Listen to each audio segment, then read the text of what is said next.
Hello, everyone. This is the Lost Boy. Thanks for tuning in. This week, I'd like to talk about the World Health Organization and their new classification of video game addiction disorder. Near the end of 2017, some news dropped about the WHO classifying excessive video game playing as a disorder. This new classification is called gaming disorder and is defined as persistent or recurrent behavior pattern of sufficient severity to result in significant impairment in personal, family, social, educational, occupational, or other important areas of functioning. It's also stated that the disorder is characterized by impaired control with increasing priority given to gaming and escalation despite negative consequences. This new classification has been described by a WHO spokesperson as being used by medical practitioners around the world to diagnose conditions and by researchers to categorize conditions. The real question is this a good thing or a bad thing? Personally, for me, it boils down to what is the same about all addictions and what is different about all addictions. People have been arguing against video games since video games came out. My mom was quite an opponent of video games, and I feel lucky that we ever actually got a console in the house at all when I was a kid. Most of the arguments traditionally are pretty emotional and with very little basis in actual fact. The arguments go something like, those kids just spend all day staring at the screen and pounding away on the buttons. Or, Johnny plays too much video games and that's why he acts out.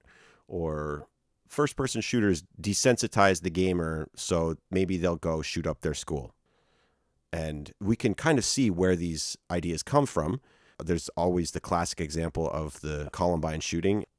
It's known that the shooters involved in Columbine had actually edited a map in a first-person shooter to mimic the layout of the school that the shooting took place in.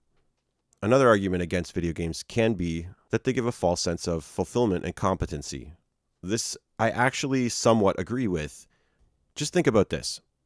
Every time you pick up a game for the first time, how long does it take you to figure out basically how the game works? How do you run around? How do you jump? How do you activate items? Things like that. So what we do is we pick up a controller. If we're a console gamer, we pick up a controller and we press the buttons and we see what happens. Maybe we read a manual if we're really, really nerdy. Usually we just pick it up, we try stuff, and we see what happens. It usually takes an average gamer about 30 seconds to 2 or 3 minutes to figure out the basic controls of a game.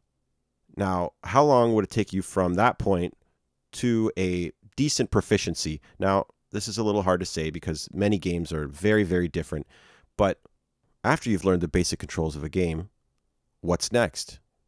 Getting good at the game, of course. So how long would you say it takes to get good at a game, on average, after you've figured out the basic controls? Most people might agree 10 to 20 hours, and you should be pretty proficient at the game. Are you a master of the game? Probably not. Maybe another 50 to 100 hours, and you might be approaching the level of mastery. Now, compare that to a skill like playing an instrument or creative writing, filmmaking, becoming a master chef, becoming a mechanic. There are many examples. So the comparison I'm trying to make here is that games are made for you to get good at. They are made for you to be entertained by. They are not, in most cases, to be compared to real endeavors in the world, like learning an instrument or becoming a chef. So I can absolutely see why people who are deriving a sense of fulfillment from video games are having problems in their life and in their relationships. Another very negative aspect, which has taken place only since the advent of online gaming, is that gamers can actually create very toxic environments for each other.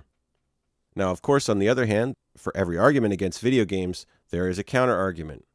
One of the arguments in favor of video games is that as an interactive form of media, games are proven to stimulate the brain much more than passive media, such as television. Also, video games are just the next in a long line of art forms that many people have tried to blame a host of problems on. This has happened many times before, and has also been true in the past of various forms of popular music, also television, and before that, comic books, and before that, just books. People actually thought it was a real problem if their kid read too much. Addiction is an incredibly complex topic, and I'm just a guy on the internet, but as far as I can tell, the only useful thing about differentiating one type of addiction from another would be in gaining some insight in how to prevent or treat that specific type of addiction. Would you quit heroin using the same steps that you'd use to quit online gambling or video games? I don't think so. In a few ways, perhaps, yes. But in many other ways, of course not. Gregory Hartle, the spokesperson who I quoted before, also related that the new ICD-11 entry on gaming disorder includes only a clinical description and not prevention and treatment options. This is exactly what I was concerned about. So it seems that this new classification will actually be used more as a club that pundits will use to beat the game industry over the head, using thoughtless and recycled criticisms to demonize gaming. This also seems like a missed opportunity to hone in on what separates gaming addictions from other addictions, with a mind towards maybe preventing and treating them. So all in all, do I think this is a good thing or a bad thing? Well, actually, it doesn't really seem like a good thing. As I stated, the only useful thing about a classification is in helping people with their addiction. How does this help people with their addiction? Anyways, if you have an opinion on gaming addiction and the World Health Organization's new classification, please let me know in the comments section below. Thanks for listening. This has been The Lost Boy, and always remember your happy thought. See you next time.